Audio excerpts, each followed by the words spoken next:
Hi Govind. Rajneesh ചേട്ടാ. ശരിക്കും നീരജിനെ പോലെ ഇങ്ങനെ ഷേപ്പ് വരുത്തി വെച്ചൊക്കെയാണല്ലേ? ഇല്ല, അങ്ങനെ ചെയ്തിട്ടില്ല. ആ. അത് ഇപ്പം മുടി ഇപ്പോൾ വളർത്തി തുടങ്ങിയിട്ടുള്ളൂ. ആ, അപ്പോൾ മുമ്പും ചിലർ പറയാറുണ്ട്, ഇങ്ങനെ മുടിയില്ലാത്ത സമയത്തും പറയാറുണ്ട് ഞാൻ ചായ പെട്ടെന്ന് ഉണ്ടെന്ന്. കണ്ടപ്പോൾ ദൂരം നടന്നു വരുമ്പോഴത്തേക്ക് നീരജോ എന്ന് വിചാരിച്ചു. ആക്ച്വലി എനിക്ക് അങ്ങനെ തോന്നി, അതുകൊണ്ട് ചോദിച്ചതാ. ഇല്ല, അങ്ങനെ പ്രത്യേകിച്ച് അങ്ങനെ സ്പെഷ്യലായിട്ട് ചെയ്തിട്ടൊന്നുമില്ല. ആ, അതിനോട് ചെയ്തിട്ടില്ല. അങ്ങനെ ആയിപ്പോയി. അങ്ങനെ ആയിപ്പോയി. അത് കുഴപ്പമില്ല, നല്ല കാര്യമല്ലേ? അതെ നീരജ് പാട്ടുകാരനാണ്, അത്യാവശ്യം മുഖപരിചയമുള്ള ഒരാളാണ്. അപ്പം നമ്മൾ അങ്ങനെ കണക്ട് ചെയ്യാൻ ശ്രമിക്കും. അതെ, മിക്കവരും ചോദിക്കാറ് അങ്ങനെ തന്നെ പരിചയപ്പെടാറ് കുറേ പേര്. അതേപോലെയുള്ള എഴുത്തും സാധനങ്ങളൊക്കെ ഉണ്ടോ? ഇല്ല, ഉം. പാട്ട് മാത്രമേ ഉള്ളൂ. ശരിക്കും എങ്ങനെയാണ് ഇവിടം വരെ ഈ വേദി വരെ എത്തിയത്? അത് ഓഡീഷൻസ് എന്തായാലും അറ്റൻഡ് ചെയ്ത്. ഉം. First audition തൃശ്ശൂരായിരുന്നു. ബാക്കെന്ന് വാ. ഓക്കെ, പറ. നമ്മുടെ Serious ആയിട്ട് ലൈഫിലെ പറയാം. പിന്നെ എന്താ വെച്ചാല് എങ്ങനെ പഠിച്ചു ഇവിടം വരെ എത്തിയെന്നാണ് ഞാൻ ചോദിക്കുന്നത്. പാട്ടിൽ 8ാം ക്ലാസ്സിൽ പാട്ട് ക്ലാസ്സിൽ ആ. ജോയിൻ ചെയ്തിട്ടുണ്ടായിരുന്നു. ഒരു ക്ലാസിക്കൽ പഠിച്ചൊരു ജയചന്ദ്രൻ മാഷ് എന്ന് ഉം, പറഞ്ഞ കീഴിൽ ഒരു 4 വർഷം ക്ലാസിക്കൽ അവിടെ പഠിച്ചു. പിന്നെ ഇപ്പോൾ ഹിന്ദുസ്ഥാനി പഠിക്കുന്നുണ്ട്. ആ. സുശാന്ത് എന്ന് പറഞ്ഞിട്ട് നിലമ്പൂരുള്ള, ഓ. എറണാകുളമാണ് ആ. ആള്, വയനാട് ഇപ്പോൾ. ആ. അതെന്തുകൊണ്ട് അങ്ങനെ ഒരു ഷിഫ്റ്റിങ് വേണമെന്ന് തോന്നിയത്? ഇല്ല, ഒരു കുറച്ചുകൂടിയും ഹിന്ദുസ്ഥാനി കൂടി പഠിക്കണം എന്നൊരു ആഗ്രഹം തോന്നിയപ്പോൾ ആ. ഒന്ന് പഠിച്ചതാണ്. കർണാട്ടിക്കിന്റെ ഒരു ബേസ് ഉള്ളത് കുറച്ചുകൂടെ പഠിക്കാൻ എളുപ്പമാക്കിയിട്ടുണ്ടല്ലേ? കുറച്ച് ബേസ് ഉം. ഉണ്ട്. വല്ലാണ്ട് ഉണ്ടോയെന്ന് വെച്ചാൽ സംശയമാണ്, എന്നാലും ചെറുതായിട്ട് ഒരു ബേസ്. ആ, പക്ഷെ ഇതിന്റെ വ്യത്യാസങ്ങളൊക്കെ മനസ്സിലായി തുടങ്ങിയോ? ഇപ്പോൾ ഹിന്ദുസ്ഥാനി ഇപ്പോൾ ജസ്റ്റ് സ്റ്റാർട്ടിങ് ഒരു 1 ഇയർ ആവണുള്ളൂ. ഉം. ഇങ്ങനെ പഠിച്ചോണ്ട് കുറച്ച് രാഗങ്ങളൊക്കെ ഇങ്ങനെ പഠിക്കണം എന്നുള്ളൊരു ആഗ്രഹം പെട്ടെന്ന് ഉം, ഉം. വന്നു. പണ്ട് ക്ലാസിക്കൽ പഠിക്കുമ്പോൾ അങ്ങനെ ഉണ്ടായിരുന്നില്ല. ആ. ആ ഒരു പ്രായത്തിൽ അത്രയും ഉം. സീരിയസ് ആയിട്ട് അങ്ങനെ ഇപ്പോൾ പാട്ട് പഠിക്കണു, രാഗങ്ങൾ അങ്ങനെ പഠിക്കണമെന്നൊന്നും ഉണ്ടായിരുന്നില്ല. ഇപ്പോൾ കുറച്ചും കൂടിയും അങ്ങനത്തെ ഒരു ആഗ്രഹം വന്നിട്ടുണ്ട്. ഉം. ഇനി കുറച്ചുകൂടെ കമ്പയർ ചെയ്ത് പഠിക്കാനൊക്കെ അതെ പറ്റും. അതെ. അത് നല്ലതാണ്. ഇപ്പോൾ ഉള്ള നമ്മുടെ ഇവിടുത്തെ ഗ്രൂമേഴ്സ് ആണെങ്കിലും ക്ലാസിക്കൽ ബേസ് പറഞ്ഞ് ഇങ്ങനെ പറയുമ്പോഴൊക്കെ നമുക്ക് കുറച്ചുകൂടി ഇതൊക്കെ അറിയുകയാണെങ്കിൽ നന്നായിരിക്കും തോന്നുന്നുണ്ട്. ആ. ആ. രാഗങ്ങളും അതെ അതെ, കുറച്ചുകൂടെ മനസ്സിലാക്കി പഠിക്കുമ്പോൾ അതിന് ഡെപ്ത് കൂടുതലായിരിക്കും. അതെ. പിന്നെ ഇത് പൊതുവിൽ പറഞ്ഞു കേൾക്കാറുണ്ട്, ഹിന്ദുസ്ഥാനിയുടെ ചില ഏരിയാസിലൊക്കെ നമുക്ക് കുറച്ചുകൂടി ലിബറൽ ആയിട്ടുള്ള കാര്യങ്ങളൊക്കെ നമുക്ക് ചെയ്യാൻ കഴിയുമെന്ന്. അപ്പം പല രീതിയിലുള്ള അഭിപ്രായമുണ്ട്. പക്ഷെ അത്തരം കാര്യങ്ങളിലൊക്കെ ശ്രദ്ധ കൊടുക്കുമോ? ഡിബേറ്റ്സിനൊക്കെ ശ്രദ്ധ കൊടുക്കും? ഡിബേറ്റ്സ് എന്തായാലും ഉണ്ടാവുമല്ലോ, അങ്ങനെ നടന്നുകൊണ്ടിരിക്കും. രണ്ടിൻ്റെ നല്ലത് എടുക്കുക, ആ ഒരു ലെവലിൽ തന്നെ പോകുന്നത്. മെയിനും അതിലും ഈ പറഞ്ഞ പോലെ നമ്മൾ അലങ്കാഴ്സ് പ്രാക്ടീസ് ചെയ്യാൻ തന്നെ പറയാറ്. ഇതിലും കൂടുതൽ അലങ്കാഴ്സ് പ്രാക്ടീസ് ചെയ്യാൻ പറയുന്നു. അതിന് പോസിറ്റീവ് മാത്രമേ എടുക്കാറുള്ളൂ. എല്ലാവർക്കും ഒന്നാണ് അല്ലേ? അതെ അതെ. ഈ ശരിക്കും വേറെന്തൊക്കെയാ പരിപാടീസ് ഇതല്ലാതെ? ഓഡിയോ എഞ്ചിനീയറിങ് കഴിഞ്ഞാണ്. ആ. പിന്നെ stage shows, recordings, full time മ്യൂസിക്കിൽ തന്നെയാണ് നിലവിൽ. കാശ് കിട്ടുന്നത് ഓഡിയോ എഞ്ചിനീയർ എന്നുള്ള അർത്ഥത്തിലാണോ? അല്ല, സ്റ്റേജ് ഷോസ്, സ്റ്റേജിലാണ്. പിന്നെ റെക്കോർഡിങ്, പ്രോഗ്രാമിങ്, ആ. ആ. അങ്ങനെയാണ് ഇൻകം അങ്ങനെ വരുന്നത്. ചെറിയ ചെറിയ വാക്കുകൾ ഉപയോഗിച്ച് ചെറിയ ചെറിയ സെൻറ്റൻസ് ഉണ്ടാക്കുള്ളൂ, നീട്ടി പറയില്ല? തൃശ്ശൂരായോണ്ട് വെച്ചാണോ? അല്ലല്ല, പൊതുവിൽ സംസാരിക്കുന്നത്. ഇല്ലില്ല, സംസാരം കുഴപ്പമൊന്നുമില്ല. ആ. പക്ഷെ ഇവിടെ ഇരിക്കുമ്പോൾ അധികം സംസാരിക്കുന്നില്ല. ഞാൻ ചോദിക്കുന്നതിനൊക്കെ ഞാൻ തന്നെ വീണ്ടും വീണ്ടും ചോദിച്ചുകൊണ്ടിരിക്കുക. ആ. അങ്ങനെ ഫീൽ ചെയ്യണ്ടല്ലേ? നീ എല്ലാം ഒന്ന് വിശദമായി പറ, ഞങ്ങളൊന്ന് അറിയട്ടെ. ഞാൻ ചിലപ്പോൾ ഇങ്ങനെ ഞാൻ വളരെ ചുരുക്കി ഇങ്ങനെ പറയുന്ന ആളാ. ആ. വിശദീകരണം കുറവാ. അതായത് വേഗം മാക്സിമം ഒരു സെന്റൻസിൽ ഒതുക്കാൻ പറ്റിയാണെങ്കിൽ അങ്ങനെ തീർക്കുന്ന ആളാണ്. അതൊരു പ്രശ്നം. വീട്ടിലാരൊക്കെ എന്തൊക്കെയാ? വീട്ടിൽ ഇപ്പോൾ ഞാൻ അമ്മ ഞാനും മാത്രമല്ലോ. ചേച്ചിയുടെ മാരേജ് കഴിഞ്ഞു, ദുബായിലാണ്. അപ്പോൾ അവരിപ്പോൾ നാട്ടിലുണ്ട്, ജസ്റ്റ് പോകാറായിട്ടുണ്ട് തിരിച്ച്. ഒരു ഫാമിലി അവിടെ സെറ്റിലാണ്. ഈ പാട്ടിനെ എത്രത്തോളം സപ്പോർട്ട് ചെയ്യുന്നത്? എവിടെ നിന്നാണ് ശരിക്കും ഈ ആഗ്രഹം മനസ്സിനകത്തേക്ക് കയറി കൂടണേ, സീരിയസ് ആയിട്ട് ഇതിനെ കാണണമെന്നുള്ളത്? പാട്ടിന് ആദ്യമേ ഇഷ്ടമുണ്ട്, പിന്നെ സ്റ്റേജിലൊക്കെ ചെയ്ത് പിന്നെ കുറച്ചുകൂടി പാട്ടിലേക്ക് തന്നെ വരാമെന്നുള്ളൊരു ആഗ്രഹം വന്നു. ഈ കാശ് കിട്ടി തുടങ്ങിയപ്പോഴാണ് ശരിക്കും ആ ആഗ്രഹം കൂടിയത്? അതെ, പൈസയും വേണം, പക്ഷേ നമുക്കൊരു പാഷനും ഉണ്ട് അതിനോടുള്ള. വേറെ ചെയ്യുമ്പോഴും നമുക്ക് സാറ്റിസ്ഫാക്ഷൻ കിട്ടുന്നത് ഈ ഒരു സ്റ്റേജ് പരമായിട്ടോ അല്ലെങ്കിൽ റെക്കോർഡിങ്സ് ചെയ്യുമ്പോഴാണ് കുറച്ചുകൂടി നമുക്ക് മെൻ്റൽ സാറ്റിസ്ഫാക്ഷൻ കിട്ടുന്ന ഇതുണ്ടാവുന്നത്. അങ്ങനെ ഈ കൂടുതൽ നേരം കേൾക്കുന്ന പരിപാടി പാട്ടുകൾ കേൾക്കും. എന്ത് തരം പാട്ടുകളാണ് കൂടുതൽ കേൾക്കണേ? മെലഡീസ് എനിക്ക് ഭയങ്കര ഇഷ്ടമാണ്. പിന്നെ എല്ലാം കേൾക്കും, ജോണർ ഓരോന്നൊക്കെ എല്ലാ ലാംഗ്വേജും കേൾക്കാറുണ്ട്. തമിഴും ഇവിടെയാണെങ്കിൽ കുറച്ചുകൂടെ ഒരു ചിലപ്പോൾ 80s 90s ഒക്കെ കൂടുതൽ അങ്ങനത്തെ ഉപയോഗിക്കുന്ന പാട്ടുകളൊക്കെ കുറച്ച് അറിയാം.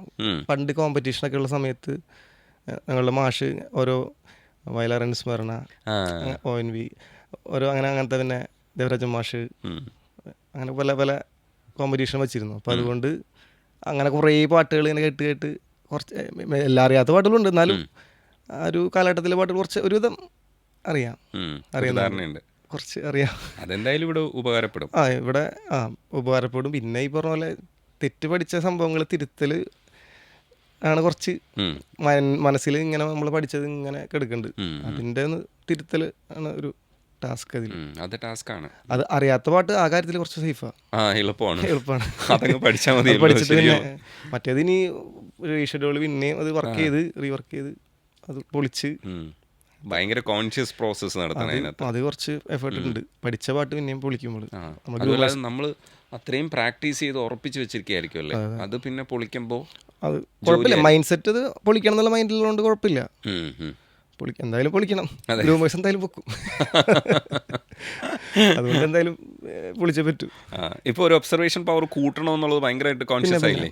അതുകൊണ്ടുണ്ട്. ഇപ്പോഴും നമ്മൾ സ്ഥിരം പാടുന്ന പാട്ട് പോലും ഇത്രയും ഡീറ്റെയിലിംഗ് ഉണ്ടെന്ന് ഇപ്പോഴാണ് മനസ്സിലാവുന്നത്. നമ്മളത് ഭയങ്കര കോൺഫിഡൻസിലൊക്കെയാണ് സെലക്ട് ചെയ്യുന്ന പാട്ടുകൾ. പക്ഷേ അവിടെ എത്തുമ്പോഴാണ് മനസ്സിലാവുന്നത് അതിനും ഡീറ്റെയിലിംഗ് ഒരുപാടുണ്ടെന്ന്. ഇനി വരാൻ പോകുന്ന ഒരു ജേണി എന്ന് പറയുന്നത് അത്തരത്തിലുള്ള ഒരു സാധനമായിരിക്കും. ഇനി കുറച്ചുകൂടി നമ്മൾ ശ്രദ്ധിച്ചിട്ട് തന്നെ പാട്ടിനാണെങ്കിൽ ഒന്നുകൂടി നമ്മൾ എല്ലാതും ഡീറ്റെയിലിംഗ് ശ്രദ്ധിച്ച്. ശരിക്കും പറഞ്ഞാൽ നമ്മൾ കേട്ട പാട്ടുകളൊക്കെ വീണ്ടും കേൾക്കണ്ടേ? പിന്നെ കുറേ കേൾക്കാറുണ്ട്. പക്ഷെ നമ്മൾ മുമ്പ് പഠിച്ചത് ഇങ്ങനെ കേൾക്കുന്നതുകൊണ്ട് ചിലപ്പോൾ തെറ്റുകൾ അതാണ് ശരിയെന്ന് വിചാരിച്ചിട്ട് ഇങ്ങനെ. ഞാൻ വീട്ടിൽ ലിറിക്സ് തെറ്റിച്ച് പറയുമ്പോൾ അവള് ചോദിക്കും ഇതെന്താണിത്. അപ്പം ഞാൻ പറയും ഇല്ല എനിക്കിത് അറിയാവുന്നോ, നിങ്ങൾ ഈ പാട്ടിൻ്റെ പരിപാടിക്ക് അവിടെ പോയി ചെയ്യുന്ന ആളല്ലേ എന്ന് ചോദിക്കും. അപ്പം ഞാൻ പറയും ശരിയാണ്, ഇത് ഇങ്ങനെ ആയിരുന്നല്ലേ എന്ന് ചോദിക്കില്ലേ. അങ്ങനെയാണ് ശരിക്കും പറഞ്ഞത്. നമ്മൾ ഇങ്ങനെ എപ്പോഴും ഓരോന്നിങ്ങനെ പാട്ടുകളൊക്കെ ഇങ്ങനെ റിസർച്ച് ചെയ്യുന്നുണ്ട്. ഇല്ല ഞാൻ തെറ്റിച്ചിങ്ങനെ വീട്ടിൽ കാഷ്വലായിട്ട് തെറ്റിച്ചൊക്കെ പാടും. അവിടെ ആകുമ്പോൾ ആരും ശ്രദ്ധിക്കാനൊന്നുമില്ലല്ലോ, നമ്മളൊന്നും പറയില്ലല്ലോ. അപ്പോഴത്തേക്ക് അവള് പറയും എന്തിനാണ് നിങ്ങൾ ഇത് തെറ്റിച്ച് പാടുന്നതെന്ന് ചോദിക്കുന്നത്. ലിറിക്സാണ് അവൾ പറയുക. അതേപോലെ നമ്മൾ ചില കാര്യങ്ങൾ ഒബ്സർവ് ചെയ്യുമ്പോഴാണ് മനസ്സിലാവുന്നത് ഇതിനകത്ത് ഇങ്ങനെ ഉണ്ടായിരുന്നല്ലേ എന്ന് ആലോചിക്കില്ലേ. അപ്പോൾ ഒരു റീവർക്കിംഗ് ഭയങ്കരമായിട്ട് നടത്തുന്ന ഒരു പ്രോസസ്സാണ് ഈ ഗ്രൂമിങ് എന്ന് പറയുന്നത്. ആ ഗ്രൂമിങ് കഴിയുമ്പോൾ കുറച്ചുകൂടി ഒരു കോൺഫിഡൻസ് വരില്ലേ? നല്ല പോലെ ഉണ്ട് നമുക്ക്. അതിനാണ് നമുക്ക് ധൈര്യം. മിസ്റ്റേക്ക് പ്രോപ്പറായിട്ട് പറയാമല്ലോ, നമുക്കത് തിരുത്തന്നുള്ളൊരു ഒരു വാശിയും ഒക്കെ അവിടെ തന്നെ വരുന്നത്. ഈ സോഷ്യൽ മീഡിയ ഒക്കെ ശരിക്കും എക്സ്പ്ലോർ ചെയ്ത് തുടങ്ങി എങ്ങനെയാണ് അത്? അത്രയ്ക്കില്ല, ഇനി കുറച്ചുകൂടി ആക്റ്റീവ് ആവണമെന്നുണ്ട്. വീഡിയോസ് ഇടാറുണ്ട്, എന്നാലും കുറച്ചുകൂടി ആക്റ്റീവ് ആവണം. വേറെ എന്തൊക്കെ പരിപാടി പാട്ടല്ലാതെ? റെക്കോർഡിങ്ങും പാട്ട് തന്നെയാണ്. പിന്നെ ഹോബിയാണോ? അല്ല അങ്ങനെയൊന്നുമില്ല, അലമ്പ് എന്തൊക്കെയുണ്ടെന്ന് അറിയാൻ വേണ്ടി ചോദിച്ചതല്ലേ. ഞാൻ മൊത്തത്തിലൊരു അലമ്പനാ? അല്ലേ? ഇല്ല അങ്ങനെയില്ല. പാവപ്പെട്ട മനുഷ്യനാ? ഇല്ല പാവപ്പെട്ടൊന്നുമല്ല, രണ്ടിൻ്റെ ഇടയ്ക്കാണ്. ചെറുതായിട്ട് ജിമ്മ് സ്റ്റാർട്ട് ചെയ്തപ്പോൾ ആക്റ്റീവ് കുറച്ചുകൂടി ഒന്ന് ഹെൽത്ത് പരമായിട്ടൊന്ന് ശ്രദ്ധിക്കാം. ഒന്നും കാണാൻ വഴിയില്ല, തുടങ്ങിയിട്ടുള്ളൂ. കാണാനൊക്കെ നല്ല രസമുണ്ട്. അല്ല കൂട്ടുകാരൊത്തുള്ള പരിപാടികൾ പറയൂ. ഫ്രണ്ട്സായിട്ട് എല്ലാവരും അവരുടെ തിരക്കിലൊക്കെ ആയിരിക്കും. പിന്നെ ഈ പറഞ്ഞ പോലെ വീക്കെൻഡിൽ എവിടെയെങ്കിലും പോകും. സൺഡേസിൽ ഭയങ്കര മറച്ചു പിടിച്ച് ഇമേജ് ഉണ്ടാക്കുകയാണ് കേട്ടോ. ഇല്ല സൺഡേസിൽ എവിടെയെങ്കിലും കറങ്ങാനൊക്കെ പോകും. ഫ്രീ ആയിട്ട് സമയത്ത് ചിലപ്പോൾ ഇല്ലെങ്കിൽ അല്ലെങ്കിൽ ഷോസിന് പോകും. അവരും ഈ പറഞ്ഞ ഫ്രീ സൺഡേ ആയിരിക്കും ഫ്രണ്ട്സ്. അപ്പം അങ്ങനെ ടൈം നോക്കിയിട്ട് എവിടെയെങ്കിലൊക്കെ പോകും. രജിസ്റ്ററിൻ്റെ എപ്പോഴും ഭയങ്കര ഒരു കൂളായിട്ടാണ് എല്ലാവരും ഡീൽ ചെയ്യാറ്. അതെങ്ങനെയാണ് അതിൻ്റെ സംഭവം? അതൊന്നുമില്ല, ഇപ്പോൾ കൂളായിട്ടല്ലേ. അല്ല നമ്മൾ ഭയങ്കര റിലാക്സ് ആയിട്ട് ഡീൽ ചെയ്യാം. എല്ലാവരുടെ അടുത്തും ഭയങ്കര അങ്ങനെയൊന്നുമില്ല, അവരോട് വർത്താനം പറയുക, അതിനപ്പുറത്തേക്കൊന്നുമില്ല. പിന്നെ ഇതിനകത്തൊരു കാര്യം എന്താണെന്ന് വെച്ചാൽ, ഞാൻ ചെയ്തൊരു കാര്യം എന്താ വെച്ചാൽ മര്യാദയ്ക്ക് അവരെക്കുറിച്ച് മനസ്സിലാക്കിയിട്ട് അങ്ങ് പോകും. അപ്പോൾ അവിടെ പോയിട്ട് ജബ്ബ അടിക്കേണ്ടി വരില്ല. അവരെന്ത് കാര്യം പറഞ്ഞാലും നമുക്ക് റിലേറ്റ് ചെയ്യാൻ പറ്റും. പിന്നെ ഒരു ചെറിയ പൊടിക്കൈയും കൂടെ ചെയ്യാറുണ്ട്. ഇപ്പോൾ ഒരു സിനിമയെക്കുറിച്ച് സംസാരിക്കുന്ന സമയത്ത് അതിൻ്റെ ഒരു സംവിധായകനെക്കുറിച്ചാണ് സാധാരണ ആൾക്കാർ നോക്കുക. പിന്നെ ഒരു സ്റ്റെപ്പും കൂടെ എന്ന് പറഞ്ഞാൽ ആ സംവിധായകൻ ചെയ്ത കുറേ സിനിമകൾ നോക്കും. ഞാൻ ഈ സംവിധായകൻ ഏതെങ്കിലും അസിസ്റ്റൻ്റ് ആയിട്ട് വർക്ക് ചെയ്തിട്ടുണ്ടോ എന്ന് നോക്കും. ആ സംവിധായകൻ ചെയ്തിട്ടുള്ള ടോപ്പ് സിനിമകളും ഉണ്ടാവും. അപ്പം ഈ മനുഷ്യൻ ചിലപ്പോൾ സംസാര മധ്യേ പറയാൻ വേണ്ടിയിട്ട് ഈ ആക്ടറാണ് കേട്ടോ, ആ സംവിധായകനല്ല ഇൻ്റർവ്യൂവിന് ഇരിക്കുന്ന ആക്ടർ ഇൻ്റർവ്യൂവിന് ഇരിക്കുന്ന സമയത്ത് ആ സംവിധായകൻ മറ്റേ ആളുടെ സിനിമയിലെ ഇന്ന ആളുടെ എന്ന് പറയുമ്പോൾ തന്നെ ഞാൻ ആളുടെയും പറഞ്ഞിട്ടുണ്ടാവും, ആ പേരും പറഞ്ഞിട്ടുണ്ടാവും. അപ്പം എന്താണെന്നറിയാമോ, ഇവരുടെ മെമ്മറി ലോസിൻ്റെ സമയത്ത് നമുക്ക് ഒരു ചാൻസ് കിട്ടിയില്ലേ. ഇത് നമ്മൾ നോക്കാതിരുന്ന നമ്മളെ തലച്ചോറ് തന്നെ വരണമെന്നില്ല. ഇപ്പം ഞാൻ ഫഹദ് ഫാസിലിൻ്റെ പേര് മറന്നു പോകുന്ന മനുഷ്യനാണ്. അത് കേട്ടാൽ തന്നെ ആൾക്കാർ മറ്റേ 93 ദൃസാക്ഷിയിൽ അഭിനയിച്ച ആ പയ്യൻ്റെ എന്നൊക്കെ ചോദിക്കേണ്ടി വരും. അപ്പോൾ വിചാരിക്കില്ല, നമ്മുടെ മെമ്മറി അങ്ങനെ ലോസുള്ള മെമ്മറിയാണ്. അപ്പോൾ അത്രയേ ഉള്ളൂ. പക്ഷേ ഇത് നോക്കി വെച്ച് നമ്മൾ പോയി കഴിഞ്ഞ് കഴിഞ്ഞാൽ ഇവർക്ക് ചിലപ്പോൾ ഒരു ടങ് സ്ലിപ്പോ എന്തെങ്കിലും വരുന്ന സമയത്ത് നമുക്ക് ഇടപെടാൻ പറ്റും.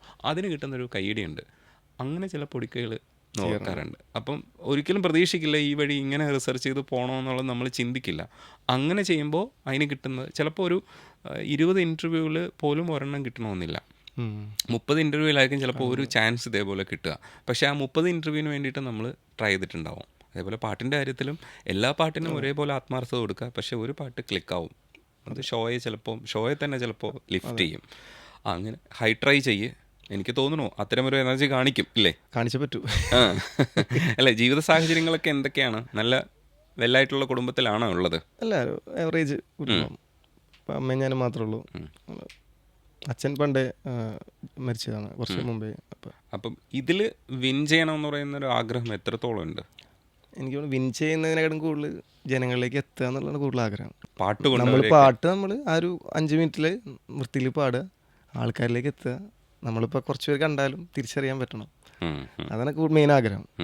ഒരു വിന്നറിനെക്കാളും കൂടുതൽ ആൾക്കാരൊക്കെ അല്ല കാണുമ്പോൾ ഇന്ന ആളല്ലേ എന്ന് ചോദിക്കണം. അങ്ങനെ ആവട്ടെ. എന്തായാലും പാട്ടുകൊണ്ട് അങ്ങനെ എത്തുമെന്നാണ് ഞാൻ പ്രതീക്ഷിക്കുന്നത്. അതുകൊണ്ടാണല്ലോ ഇവിടെ സെലക്ട് ചെയ്യപ്പെട്ടത്. പിന്നെ താങ്ക് യു. Thank you.